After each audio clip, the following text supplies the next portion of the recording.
நாம இந்த வீடியோல இது பத்தி பார்க்க போறோம்னா டெய்லி நம்ம லைஃப்ல அதிகமா யூஸ் பண்ற சென்டென்ஸ் வந்து இங்கிலீஷ்ல மேக் பண்ணி பேசுறது எப்படின்னு தான் நம்ம இந்த வீடியோல பார்க்க போறோம். ஓகே फ्रेंड्स, வீடியோக்குள்ள போறதுக்கு முன்னாடி நம்ம சேனலை ஃபர்ஸ்ட் டைம் பார்க்கறீங்கன்னா சப்ஸ்கிரைப் பண்ணுங்க. இந்த வீடியோ உங்களுக்கு பிடிச்சிருந்தா லைக் பண்ணுங்க. ஓகே, வீடியோக்குள்ள போகலாமா? ஓகே, ஃபர்ஸ்ட் சென்டென்ஸ் பாருங்க. நீ என் கூட வர விரும்பினா வா.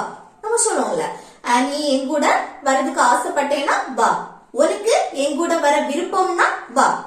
இப்படி விரும்புறது, ஒரு செயலை செய்ய விரும்புறது, ஆசைப்படுறது, அந்த விருப்பம், இந்த மாதிரி நம்ம சொல்லும் போது அங்க want to அதுக்கு யூஸ் பண்ணுவோம். இப்ப பாருங்க, நீ என் கூட வர விரும்பினால் வா, இவ்வளவு ஒரு செட்டு. நீ என் கூட வர விரும்பினால் இவ்வளவு ஒரு செட்டு, வா அடுத்த செட்டு. அப்ப இங்க வெர்பு மட்டும் தான் இருக்கு. இத ஃபர்ஸ்ட் எழுதிடலாமா? வா, வாரதுக்கு இங்கிலீஷ்ல என்னது? கம். சரியா? அடுத்த செட் என்ன? நீ என் கூட வர விரும்பினால். அந்த நீ விரும்பினால் அப்படின்னு சொல்றதுக்கு if you want to. Okay, if you want to, நீ விரும்பினால், அந்த all அதுக்கு if போடும். சரியா? அடுத்து சப்ஜெக்ட் நீ, அடுத்து விருப்பம், நம்மளுடைய விருப்பம், ஆசைகள் தெரிவிக்கிறதுக்கு want to. இததான் நம்ம மெயின் வெர்பா எடுப்போம். அடுத்து இன்னொரு வெர்ப் வந்திருக்கு, வர, வரக்கூடிய செயல். அதுக்கு இங்கிலீஷ்ல என்னது? கம் தான். அத அடுத்து எழுதுவோம். இது வந்து நம்ம இன்ஃபினிட்டிவ் ஃபார்ம்ல எழுதக்கூடாது. இந்த வர, எழுத, படிக்க, தூங்க, இந்த உச்சரிப்புக்கெல்லாம் நம்ம ஆல்ரெடி பார்த்துக்கோ தானே இன்ஃபினிட்டிவ் ஃபார்ம் எழுதணும்னு. ஆனா இந்த want to வந்தாலே அடுத்து வர வெர்ப் வந்து இன்ஃபினிட்டிவா இருக்கக்கூடாது. அது present form, V1 present pharma தான் நம்ம எழுதணும். சரி, அடுத்து என் கூட, என்னுடன் அப்படின்னா with me. சரியா? with me, என்னுடன் அப்படின்னு சொல்றேன். அப்போ நீ என் கூட வர விரும்பினா வா, நீ என் கூட வர ஆசைப்பட்டேனா வா, உனக்கு என் கூட வர விருப்பம்னா வா. இந்த மாதிரி நம்ம சொல்லும்போது come if you want to come with me. come if you want to come with me. இது நம்ம சேஞ்ச் பண்ணி எழுதலாம். எப்படின்னா, இந்த கம்ம வந்து லாஸ்ட் போட்டுட்டு இந்த சென்டென்ஸ் ஃபர்ஸ்ட் எழுதலாம். இல்ல எது எழுதினாலும் தப்பு கிடையாது. if you want to, அடுத்து come with me. லாஸ்ட் என்னது? கம்ம போட்டுடலாம். சரியா? இந்த ரெண்டுல எது எழுதினாலும் ஒண்ணும் இல்ல. இப்போ come if you want to come with me, இல்லைனா if you want to come with me, come. இந்த மாதிரி நம்ம சொல்லிக்கலாம். அடுத்து நீ உன் தாத்தா பாட்டி வீட்டுக்கு போக விரும்பினா போ, உனக்கு உன் தாத்தா பாட்டி வீட்டுக்கு போக விருப்பம்னா போலாம். இந்த மாதிரி நம்ம சொல்லுவோம்ல, நீ ஆசைப்பட்டேனா போ, இந்த மாதிரி. அப்போ நம்மளோட விருப்பத்தை நம்ம சொல்றது விருப்பம். அப்ப எப்படி சொல்றது? நீ உன் தாத்தா பாட்டி வீட்டுக்கு போக விரும்பினால், ஒரு செட்டு, போ அடுத்த செட்டு. போறதுக்கு இங்கிலீஷ்ல என்னது? கோ. இதுவும் இதே போலதான். ஃபர்ஸ்ட் கோ, இந்த வெர்ப் அப்படி எழுதினாலும் ஒண்ணும் இல்ல, இத லாஸ்ட் போட்டாலும் ஒண்ணும் இல்ல. சரியா? கோ. அடுத்து என்ன? நீ உன் தாத்தா பாட்டி வீட்டுக்கு போக விரும்பினால். அப்ப நீ விரும்பினால் அப்படின்னா if you want to. நீ விரும்பினால் அதுக்கு என்னது? if you want to. அடுத்து எங்க? போக, போறதுக்கு இங்கிலீஷ்ல go, வெர்பா அப்படியே எழுதணும். அடுத்து உன் தாத்தா பாட்டி வீட்டுக்கு, இப்படி அந்த வீட்டுக்கு இக்கு, அதுக்கு வந்து வீட மென்ஷன் பண்ணும்போது அதுக்கு நம்ம வந்து டு யூஸ் பண்ண மாட்டோம் தானே. வீட்டுக்கு முன்னாடி டு வராது. ஆனா உன்னுடைய வீடு, அவளுடைய வீடு, என்னுடைய வீடு, இந்த பொசசிவ் யூஸ் பண்ணும்போது நம்ம வந்து டு யூஸ் பண்ணுவோம். அதே போல என்னன்னா, உன் தாத்தா பாட்டி வீடு, ஃப்ரெண்டோட வீடு, இந்த மாதிரி நம்ம சொல்லுவோம்ல, அப்படி சொல்லும் போதும் அதுக்கு முன்னாடி டு யூஸ் பண்ணுவோம். சரியா? அப்போ என்னது? உன் தாத்தா பாட்டி வீட்டுக்கு அப்படின்னு சொல்லும்போது to your grandparents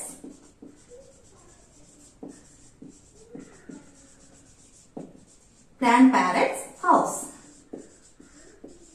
ஓகே, இந்த எஸ் வந்து எஸ்க்கு அடுத்து யா அப்போஸ்ட்ரோபி போட்டிருக்கோம். எஸ்க்கு சம்டைம்ஸ் நம்ம எஸ்க்கு முன்னாடி அப்போஸ்ட்ரோபி போடுவோம், சம்டைம்ஸ் எஸ்க்கு அடுத்து அப்போஸ்ட்ரோபி போடுறோம்.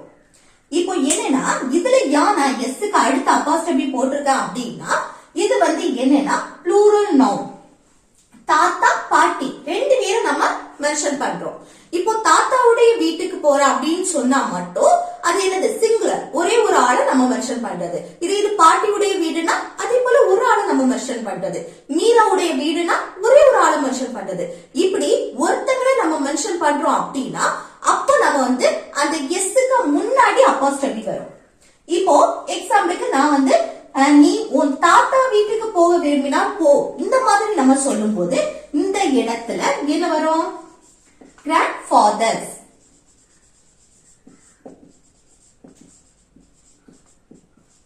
எஸ்க்கு முன்னாடி அப்போஸ்ட்ரோபி வரும். இப்படி சிங்குலர் நவுன் சொன்னா அந்த எஸ்க்கு முன்னாடி அப்போஸ்ட்ரோபி போடுவோம். ப்ளூரல் நவுன் ஒன்றுக்கு மேற்பட்டவங்களை நம்ம மென்ஷன் பண்றோம் அப்படின்னா அந்த எஸ்க்கு அடுத்த அப்போஸ்ட்ரோபி போடுவோம்.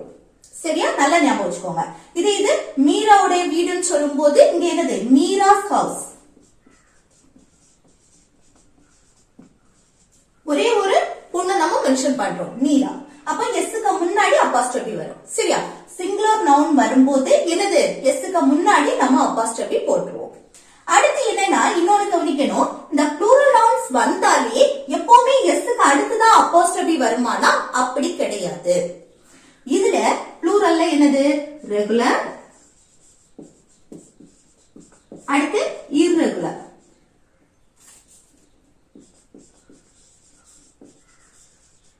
டூ டைப்ஸ் உண்டு தானே? Regular, irregular. Regular plural nouns, irregular plural nouns. Okay, இந்த ப்ளூரல்ல ரெண்டு டைப் உண்டு. அதுல ரெகுலர் அப்படின்னா இப்போ இந்த நவுன் இருக்குல்ல, நவுன்ஸ் ஒன்றுக்கு மேற்பட்டவங்க நம்ம மென்ஷன் பண்றது. அதுல லாஸ்ட் எஸ்ஓ, இஎஸ்ஓ, ஐஎஸ்ல முடிஞ்சினா அது என்னது? Regular plural nouns. இப்போ எக்ஸாம்பிளுக்கு இப்போ பேபி, ஒரே ஒரு குழந்தையை நம்ம மென்ஷன் பண்றோம். பேபின்னு சொன்னா BA BY தானே? இதுல ஒன்றுக்கு மேற்பட்ட குழந்தைங்களை நம்ம மென்ஷன் பண்றோம் அப்படின்னா ஒய்யை ரிமூவ் பண்ணிட்டு BABIES போடுவோம். பேபிஸ். சரியா? லாஸ்ட் அந்த நவுனுக்கு லாஸ்ட் என்ன வந்திருக்கு? IS. அதே போல ஒரே ஒரு பூனையை நம்ம மென்ஷன் பண்ணோம்னா கேட். ஒன்றுக்கு மேற்பட்ட பூனைகளை நம்ம மென்ஷன் பண்றோம் அப்படின்னா கேட்ஸ். எஸ் சேர்க்கணும் தானே? அதே போல பெட்டி, பாக்ஸ். அந்த பாக்ஸ் ஒரே ஒரு பாக்ஸ் நம்ம மென்ஷன் பண்ணா பாக்ஸ். ஒன்றுக்கு மேற்பட்டது அப்படின்னு சொல்லும் போது பாக்ஸ், அப்போ பாக்ஸஸ். ஓகே, இந்த மாதிரி லாஸ்ட் ப்ளூரல் நவுன்ல லாஸ்ட் இஎஸ்லயோ இல்ல எஸ்லயோ இல்ல ஐஎஸ்ல இந்த மாதிரி வருது அப்படின்னா அது regular plural nouns. Okay, regular. Irregular அப்படின்னு சொன்னா இப்போ நம்ம சைல்டு, குழந்தை. ஒரே ஒரு குழந்தைய நம்ம மென்ஷன் பண்றோம்னா சைல்டு. இது ஒன்றுக்கு மேற்பட்டது நம்ம மென்ஷன் பண்றோம் அப்படின்னா சில்ட்ரன். ஓகே, இத சில்ட்ரன். அடுத்து ஒரே ஒரு ஆணை நம்ம மென்ஷன் பண்றோம் அப்படின்னா மேன். ஒன்றுக்கு மேற்பட்ட ஆண்களை நம்ம மென்ஷன் பண்றோம் அப்படின்னா மென். ஓகே, அடுத்து பல். ஒரே ஒரு பல்ல நம்ம மென்ஷன் பண்றோம் அப்படின்னா டூத். ஒன்றுக்கு மேற்பட்டதுன்னா டீத். அடுத்து மான் இருக்கு, டீர். இல்ல மான்னா ஒரே ஒரு மான்னா டீர். அது ஒன்றுக்கு மேற்பட்ட மான்கள் அப்படின்னு சொல்லும் போது அதுக்கும் டீர் தான். இது ஸ்பெல்லிங் சேஞ்ச் ஆகவே இல்லை. சரியா? சிங்குலருக்கும் ப்ளூரலுக்கும் என்னது? ஸ்பெல்லிங் சேஞ்ச் ஆகல. இந்த மாதிரி ஸ்பெல்லிங் சேஞ்ச் ஆகாட்டி கூட இது எல்லாமே என்னது? இர்ரெகுலர். இந்த child, children, man, men, deer, deer. அடுத்து டூத், டீத், ஃபுட், ஃபீட். இந்த மாதிரி நம்ம சொல்லுவோம்ல, இது எல்லாமே irregular plural nouns.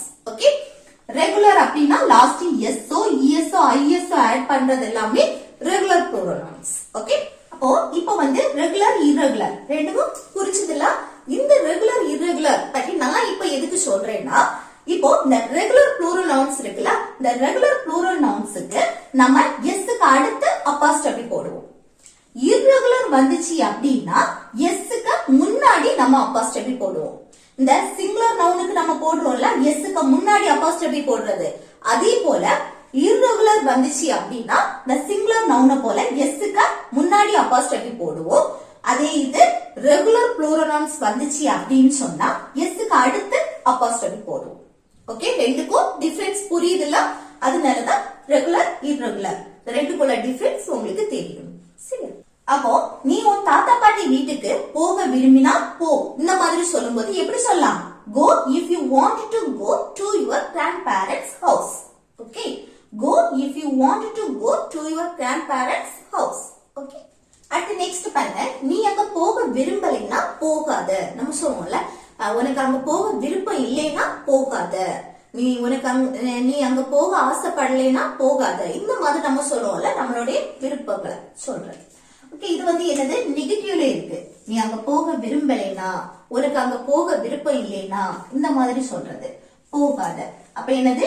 Negative sentence. So நீ அங்க போக விரும்பலைனால் இவ்வளவு ஒரு செட், போகாத அடுத்த செட். அப்ப அந்த போகாத அப்படின்னு சொல்றதுக்கு எப்படி சொல்லலாம்? நம்ம வெர்ப் மட்டும் வந்திருக்கனால அது நெகட்டிவ் இருக்கும்போது டோன்ட் போடும் தானே. Don't go. டோன்ட் கோ அப்படின்னா போகாத. எங்க நீ அங்க போக விரும்பலைனால் அந்த ஆல் அதுக்கு என்ன போடுவோம்? if போடுவோம் தானே. if you. அடுத்து என்னன்னா don't want to.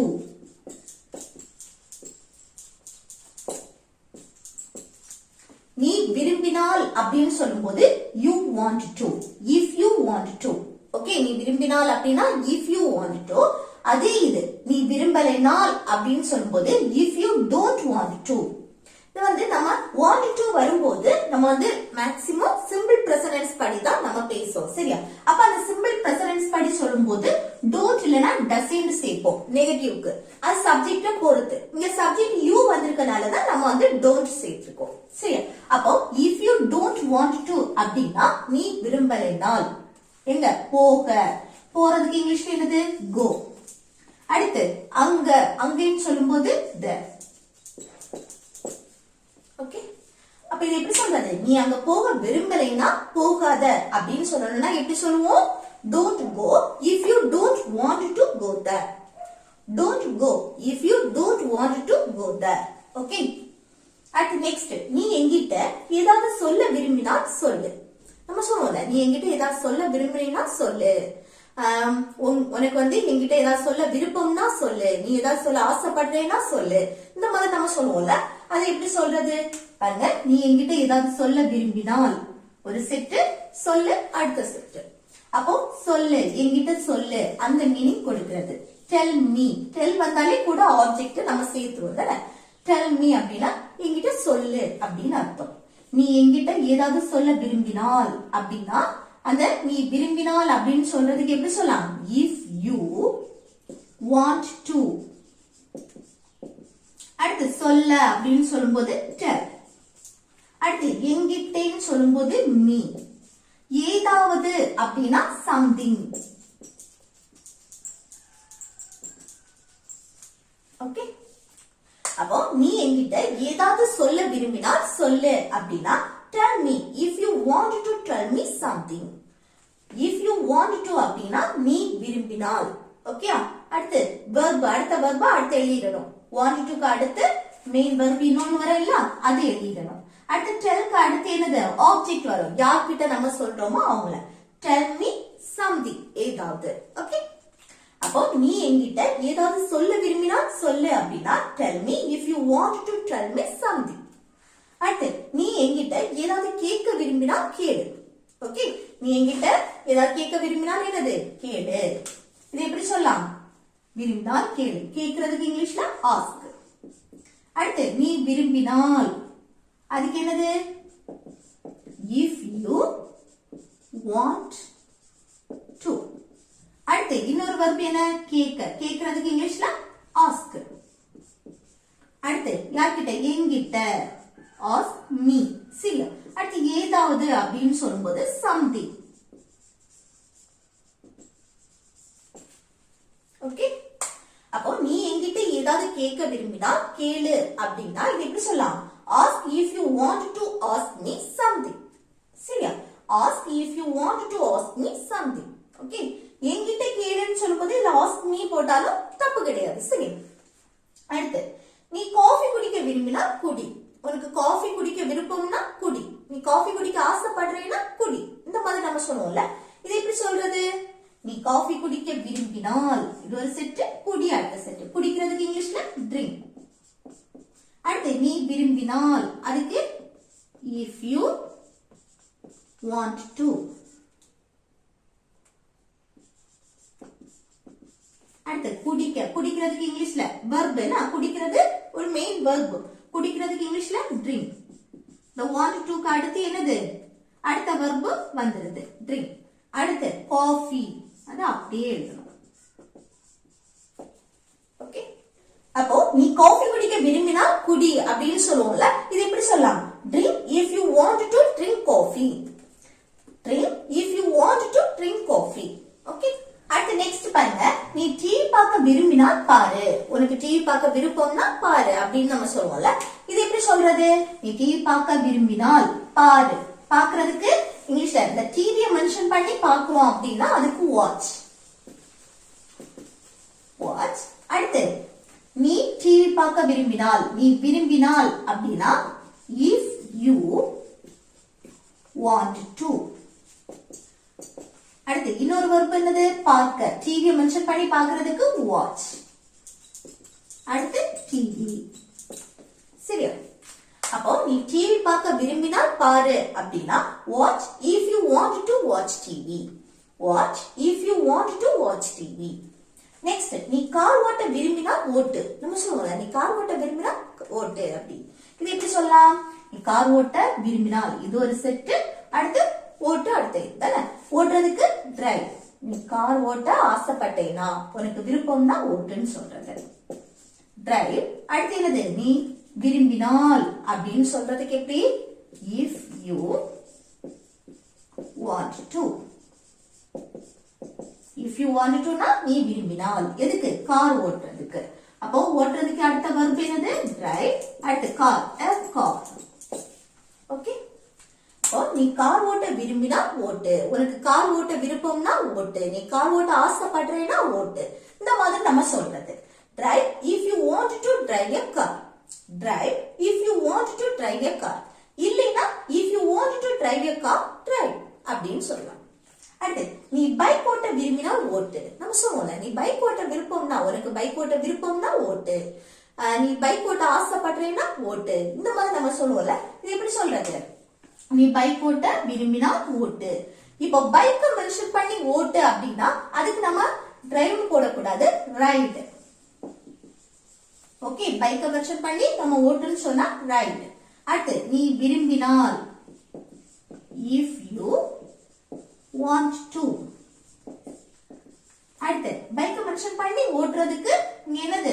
ரைட். அடுத்த verb ரைட்ங்கிறது என்னது? Main verb. சரியா? Right. Bike, a bike. Okay, அப்போ நீ பைக் ஓட்ட விரும்பினால் ஓட்டு அப்படின்னா right if you want to ride a bike. Right if you want to ride a bike. அடுத்து நெக்ஸ்ட் பாருங்க. நீ மீராவுக்கு உதவி செய்ய விரும்பினால் உதவி செய். நம்ம சொல்லுவோம்ல, நீ அவளுக்கு ஹெல்ப் பண்ண விருப்பம்னா, உனக்கு அவளுக்கு ஹெல்ப் பண்ண விருப்பம்னா ஹெல்ப் பண்ணு, நீ அவளுக்கு ஹெல்ப் பண்ண ஆசைப்படுறேன்னா ஹெல்ப் பண்ணு. இந்த மாதிரி நம்ம சொல்லுவோம்ல, இது எப்படி சொல்றது? நீ மீராவுக்கு உதவி செய்ய விரும்பினால், உனக்கு அவளுக்கு உதவி செய்ய விருப்பம்னால் உதவி செய். அப்ப அந்த உதவி செய் அதுக்கு ஹெல்ப். அடுத்து நீ விரும்பினால், உனக்கு விருப்பம்னால், இந்த மாதிரி சொல்லும் போது if you want to.